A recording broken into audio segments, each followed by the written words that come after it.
ನಾನು ಆಚೆ ಬಂದ ದಿನ ಸರ್ಕಾರ ಪತನವಾಗುತ್ತೆ ಈ ಹೇಳಿಕೆ ದೇವರಾಜೇಗೌಡರು ಕೊಡ್ತಾ ಇರೋದು. ಯಾಕಂದ್ರೆ ದಾಖಲೆಗಳನ್ನ ಬಿಡುಗಡೆಯನ್ನ ಮಾಡ್ತೀವಿ ಅಂತ ಹೇಳಿ ಸರ್ಕಾರ ಪತನದ ಬಗ್ಗೆ ಪುನರುಚ್ಚರಿಸಿದ್ದಾರೆ ದೇವರಾಜೇಗೌಡರು. ನಾನು ಜೈಲಿನಿಂದ ಯಾವಾಗ ಈಚೆ ಬರ್ತೀನಿ ಅವತ್ತಿನ ದಿನನೇ ಸರ್ಕಾರ ಪತನವಾಗುತ್ತೆ ಅಂತ. ಜೈಲಿಗೆ ಹೋಗುವಾಗ ಬಾಂಬ್ ಸಿಡಿಸಿ ಹೋಗಿದ್ದಾರೆ ಈಗ ದೇವರಾಜೇಗೌಡರು. ತಮ್ಮ ಬಂಧಿಸಿದ್ದಕ್ಕೆ ಆಕ್ರೋಶವನ್ನ ಹೊರಹಾಕಿದ್ರ. ಜೈಲಿನಿಂದ ಬಿಡುಗಡೆಯಾದ ತಕ್ಷಣ ಸಾಕ್ಷಿಯನ್ನ ಬಿಡುಗಡೆಯನ್ನ ಮಾಡ್ತಾರೆ. ಸೊ ಅದರ ಮುಂಚಿತವಾಗಿಯೇ ಅವರೊಂದು ಆಡಿಯೋ ಬಿಡುಗಡೆ ಮಾಡಿದ್ರು. ಅದಾದ ನಂತರ ಈಗ ಜೈಲಿಗೆ ಹೋಗುವಂತ ಪರಿಸ್ಥಿತಿಗೆ ಬಂತು, ಹೋಗಿದ್ದಾರೆ. ಅದಾದ ನಂತರ ಈಗ ಆಚೆ ಬಂದ ನಂತರ ಸರ್ಕಾರ ಬೀಳುತ್ತೆ ಅಂತ ಅವ್ರು ಹೇಳ್ತಾರೆ. ಆಚೆ ಯಾವಾಗ ಬರ್ತಾರೆ ಅನ್ನೋದು ಇಂಪಾರ್ಟೆಂಟು. ಆಚೆ ಯಾವಾಗ ಬರ್ತಾರೋ, ಸರ್ಕಾರ 5 ವರ್ಷ ಕಂಪ್ಲೀಟ್ ಆದಮೇಲೆ ಆಚೆ ಬರ್ತಾರೋ ಗೊತ್ತಿಲ್ಲ. ಅವರು ವಕೀಲರಾಗಿರೋದ್ರಿಂದ ಅವ್ರಿಗೂ ಕೂಡ ಅದರ ಅರಿವಿದೆ. ಯಾರ್ಯಾರ ಹೆಸರನ್ನು ನಾನು ತೆಗೆದುಕೊಳ್ತೀನಿ ಅದನ್ನು ನಾನು ಫೇಸ್ ಮಾಡಲೇಬೇಕಾಗತ್ತೆ ಕಾನೂನಾತ್ಮಕವಾಗಿ, ಇಲ್ಲಾಂದರೆ ಮಾನನಷ್ಟ ಮೊಕದ್ದಮೆಯನ್ನು ಕೂಡ ಎದುರಿಸಬೇಕಾಗತ್ತೆ ಅಂತೇಳಿ ಅವ್ರು ಯಾವುದೇ ಮಾತನಾಡಬೇಕಂದ್ರೂ ಕೂಡ ಜವಾಬ್ದಾರಿಯುತವಾಗಿಯೇ ಮಾತನಾಡ್ತಾರೆ. ಕಾರಣ ವಕೀಲರಾಗಿರೋದ್ರಿಂದ ಅರಿವಿದೆ ಅವರಿಗೆ.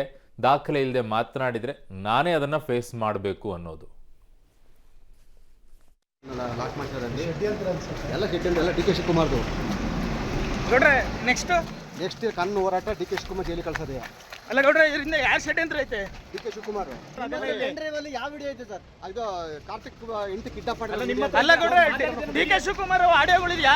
ಎಲ್ಲ ಇದಾವೆ. ಸದ್ಯದಲ್ಲಿ ಬಿಡಿ. ನಿಮ್ಮ ಮನೆ ಮೇಲೆ ರೈಡ್ ಆಗಿ ಆರ್ಟಿಸ್ಟ್ ವಶಪಡಿಸ್ಕೊಂಡವ್ರೆ. ಸರ್ಕಾರ ಪತನ ಆಗ್ತದೆ. ನಾನು ಹೊರಗಡೆ ಬಂದಿದ್ದೇನೆ, ಸರ್ಕಾರ ಪತನ ಆಗೋದೇವೆ. ನಿಮ್ಮ ಮನೇಲಿ ಎಲ್ಲ ರೈಡ್ ಮಾಡಾರೆ ಗೌಡ್ರೆ. ಎಲ್ಲ ಏನ್ ರೈಡ್ ಮಾಡಲಿ ಅಂತ ಏನೂ ಇಲ್ಲ, ಏನೂ ಸಿಕ್ಕಲ್ಲ ಅವ್ರಿಗೆ. ಪೆನ್ ಡ್ರೈವ್ ಕೇಸಲ್ಲಿ ನನ್ನ ಲಾಕ್ ಮಾಡ್ತಾರೆ. ಎಲ್ಲ ಡಿ ಕೆ ಶಿವಕುಮಾರ್ದು ಗೌಡ್ರೆ ನೆಕ್ಸ್ಟ್ ಕಣ್ಣು ಹೋರಾಟ ಡಿ ಕೆ ಶಿವಕುಮಾರ್ ಜೈಲಿಗೆ ಕಳ್ಸೋದೇ. ಅಲ್ಲ ಗೌಡ್ರೆ, ಇದರಿಂದ ಯಾರು ಷಡ್ಯಂತ್ರ ಐತೆ?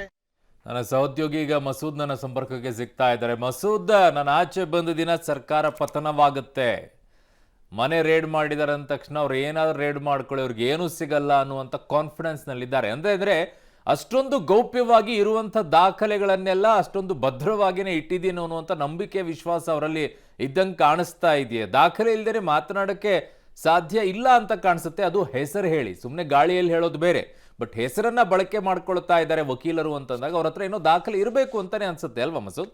ಅರುಣ್, ಒಂದಂತೂ ಸ್ಪಷ್ಟ, ವಕೀಲರು ಏನು ಹೇಳಿಕೆ ಕೊಡ್ತಾರೆ ಅದನ್ನು ಯಾವ ರೀತಿ ದಕ್ಕಿಸ್ಕೊಳ್ತಾರೆ ಅನ್ನೋಂಥದ್ದು ಒಂದು ಕಡೆ. ಜೊತೆಗೆ ದೊಡ್ಡ ಆರೋಪಗಳನ್ನೆಲ್ಲ ಅವರು ಮಾಡ್ತಾ ಇದ್ದಾರೆ. ತೀರಾ ಸರ್ಕಾರ ಪತನ ಮಾಡುವಷ್ಟರ ಮಟ್ಟಿಗೆ ದಾಖಲಾತಿಗಳಿದ್ದಾವೆ. ನಾನು ಬೇಲ್ನಿಂದ ಆಚೆ ಬಂದಾಗ ಸರ್ಕಾರ ಪತನ ಆಗುತ್ತೆ ಅನ್ನುವಂಥ ಆರೋಪ ಮಾಡಿದ್ದಾರೆ. ತೀರಾ ಸರ್ಕಾರ ಬಿದ್ದೋಗು ಮಟ್ಟಿಗೆ ಅಂಥ ದಾಖಲಾತಿ ಏನಿದೆ ಅನ್ನುವಂಥದ್ದು ಕೂಡ ಸಾಕಷ್ಟು ಪ್ರಶ್ನೆಗೆ ಅವಕಾಶ ಮಾಡಿಕೊಟ್ಟಿರುವಂಥದ್ದು. ಜೊತೆಗೆ DCM ಅವರು 4 ಜನ ಸಚಿವರು ಇವ್ರ ಮೇಲೆಲ್ಲ ಆರೋಪ ಮಾಡಿದ್ದಾರೆ.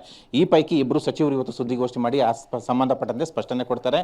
ಪ್ರಿಯಾಂಕ್ ಖರ್ಗೆ ಅವರು ಮತ್ತು ಚಲುವರಾಯಸ್ವಾಮಿ ಅವರು ದೇವರಾಜೇಗೌಡ ಏನು ಆರೋಪ ಮಾಡಿದ್ದಾರೆ ಇವತ್ತು ಸ್ಪಷ್ಟತೆ ಕೊಡ್ತಾರೆ, ಕೌಂಟ್ರು ಕೂಡ ಕೊಡ್ತಾರೆ. ಇದು ಒಂದು ಕಡೆ.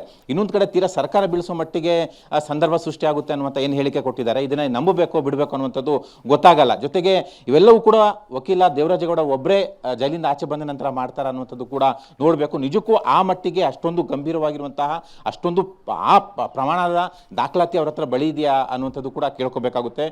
ಏನು ಆರೋಪ ಮಾಡಿದ್ದಾರೆ, 100 ಕೋಟಿ ಆಫರ್ ಮಾಡಿದ್ದಾರೆ, HDK ಹೆಸರು ಹೇಳಬೇಕು, ಪೆನ್ ಡ್ರೈವ್ ಕೊಟ್ಟಿದ್ದು ಅವರು ಅಂತ ಹೇಳಬೇಕು, ಮೋದಿಯವ್ರನ್ನ ಆ ಮೂಲಕ ಒಂದು ರೀತಿಯಲ್ಲಿ ಕಳಂಕ ತರಬೇಕು, ಇವೆಲ್ಲವೂ ಕೂಡ ಇದರಲ್ಲಿ ಬರುತ್ತೆ. ಆದರೆ ಇದರಿಂದ ಸರ್ಕಾರ ಬಿದ್ದು ಹೋಗುತ್ತಾ ಅನ್ನುವಂಥದ್ದು ಕೂಡ ಇಲ್ಲಿ ಪ್ರಶ್ನೆ ಕೇಳ್ಕೋಬೇಕಾಗುತ್ತೆ. ಒಟ್ಟಾರೆಯಾಗಿ ಈ ಥರದೊಂದು ಗಂಭೀರ ಆರೋಪದ ಜೊತೆಗೆ ಸರ್ಕಾರ ಕೂಡ ಬಿದ್ದೋಗುತ್ತೆ ಅನ್ನುವಂಥ ಹೇಳಿಕೆ ಕೊಟ್ಟವ್ರೆ. ಸೊ ಅವ್ರು ಬಂದ ನಂತರ ಏನು ಎತ್ತ ಅನ್ನುವಂಥದ್ದು ಸ್ಪಷ್ಟತೆ ಸಿಗಬಹುದು. ಅರುಣ್.